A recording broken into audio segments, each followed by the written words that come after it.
If you were here, I'd like to thank you for purchasing StormGate, or if you've come across this game, I do hope you give it a try. It's quite an interesting game, and it's meant to play easy and simple. Most game kits will come with these set of stones, either these particularly styled called coins, or just standard ghost stones, or colored stones of any type. Anywho, it doesn't matter as long as there's opposing sides and one identifiable one. This will be the knight, and each of these are the soldiers. Let's cut right into setup. Alright, so what we're going to do is we're going to look at setup here. Now, the game primarily comes in two styles of boards. One would be like a themed board, either this or like a valley style. This is the field, and then there's the black and white one, which also comes in two styles. One's with the circles, and other ones with diamonds, and it has more of a grid look to it. As we set up our pieces, we always have 6 on each side.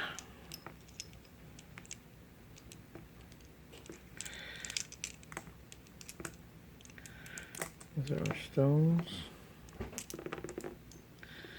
And what you want to do is you want to start off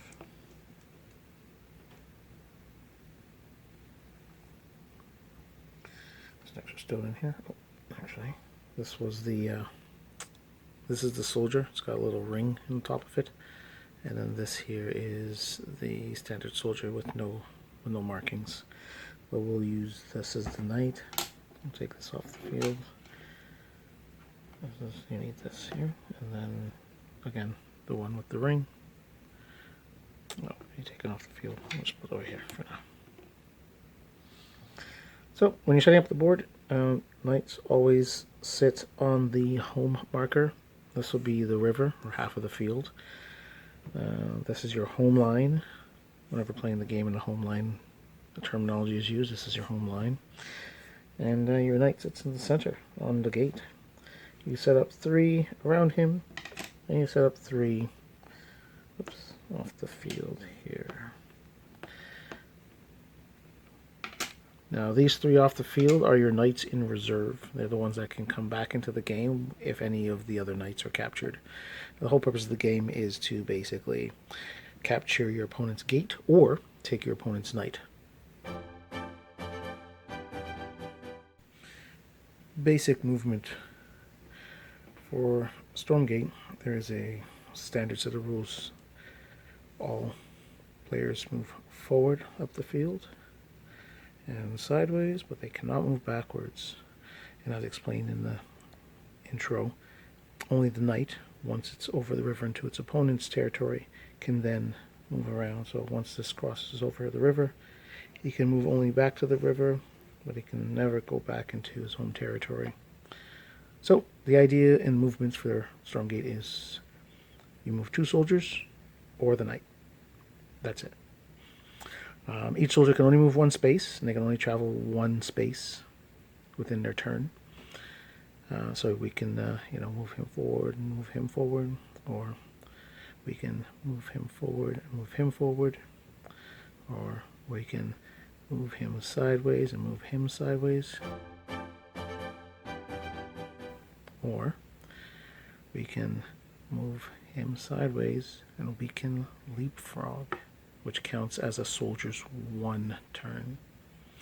Now the knight can leapfrog his own soldier, but it can only leapfrog the 2 spaces.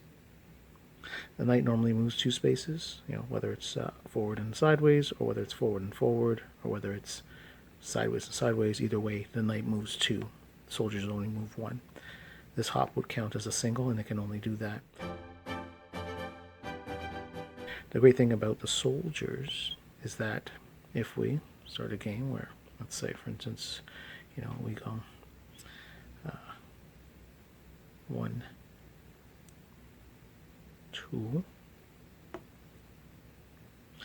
and then we go, and then, next team moves their men, and then we go 1, 2, that counts as its turn. Now, the thing with this game here, and there's like a sub rule, depends on how you want to play it.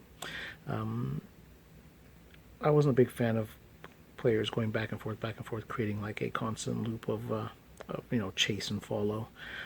So whenever a piece gets moved on its next turn, it cannot go back to the place in which it came from. So ultimately, this move wouldn't have worked if I had moved this here, and then in the next turn I went 1, 2. It cannot go back from where it came from. So it can move anywhere else except back to here. And back to the leapfrog concept of a piece jumping over a piece, whether it's, that counts as a 1 turn that way or that counts as a 1 turn this way. Only the soldiers can leapfrog multiple soldiers. So this can actually go over here as a leapfrog. So it's almost like a quick lateral defense, or whether you use it in a vertical attack towards your opponent. This does count as one actual move, and if there happens to be an opponent in the way, then they can actually capture on that as well. Now, any captured pieces go off the field, and as the game gets played through, actually, let me just move that there. Let's say this knight is over here. There is no attacks diagonally, and a capture is not mandatory. So ultimately, 2 players can stand off, and unless either chooses to capture, they don't have to. So keep that in mind when playing the game, that if there is another strategy going on the board and you have 2 pieces stand off, unlike chess where it has to be a diagonal capture, like checkers, it can be a adjacent capture, but the adjacent capture is not mandatory. So that's kind of part parcel in this setup here. Now, to capture the knight, it's the same as capturing any other pieces. If you happen to have pieces here, the knight happens to be trapped in a position where, let's say, for instance, they can't get back anywhere. For instance, like they can't get back anywhere. They can always move out or whatever, but there's many ways to move around, and a knight cannot go 2 off the board. A knight can make a diagonal attack like that, but once they land there, they can get captured. If they were to shoot across 2 spaces this way, they can get captured. So there are ways to shield in and block the knight from moving. And it all comes down to your strategy. It depends on how you want to play it. If you're playing to capture the knight as your primary course of action and have no intent on capturing the gate, or if your intent is to allow the knight to run free, but run your attack directly into a weaker defense or a non... let's say there's a single piece attempt here in a case like this.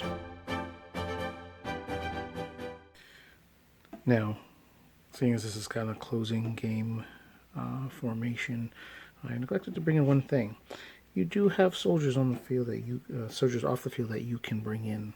So if anytime there are soldiers captured, say for instance we are down to this, and this, we've got 1 on the field, knight out, and black does not have 3 on the field. They can have up to 3 at any one time, and anytime a soldier gets captured by your opponent, you can use one of your soldier's moves or one of the 2 turns to bring a soldier back in on the home gate.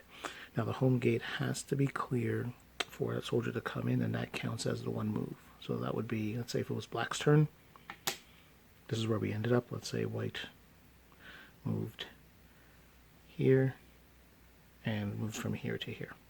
So now it's black's turn. Now black can bring in a soldier during one of their turns, and then they can move a soldier that's on the field 1, and they ultimately now have their turns completed, and that's a legal move. Now with that on the home gate, if any of these players were to capture the home gate, they would have to capture the opponent first, and then automatically it's a win if there's an opponent on the home gate. And a setup like this, where this turn has now completed, it's an interesting kind of end game setup as well, because let's say black made their moves, they're obviously not advancing here. The knight for white is playing defense ultimately by being able to go left or right. And the knight can capture in a single spot or a double spot. So even if this were to move here, and a knight technically moves 2, on its first turn it captures, and it can move a second, but when it captures it stays. So a knight can, so a knight pretty much has this kind of locked down. The best way for black to win in this scenario is to get their knight down here to 2, and then skip over home. So that's ultimately how they would want to finish the game. Because if they start from there, that would be 2 up, 2 across, 2 down, 2 down, 2 across. So the game is built in a way that the knight is very readable in a way. I guess when it moves, yes, it moves many spaces at one time, but it is definitely predictable in that way. If white had the play now, he could do a leapfrog 1, leapfrog 2, but then that would be a double capture, so that wouldn't make any sense to do it that way. And in a play like this, you may want to bring a next soldier in, so setting up the trap, as in like play 1, play 2. If he captures, and that leaves him standing alone, so it would be 2 on 1 on this end. So it's really all about setting up your endgame strategy, and it's quick. Like, the game plays very quick, and it's very interesting when you get to that point, especially to these points here where it's single turns ultimately can prolong, but ultimately it is readable to, that based on the right move, there's a guaranteed win. So anytime a soldier is captured, a soldier can be brought back on the field upon the next player's turn, and it has to be on the empty home gate.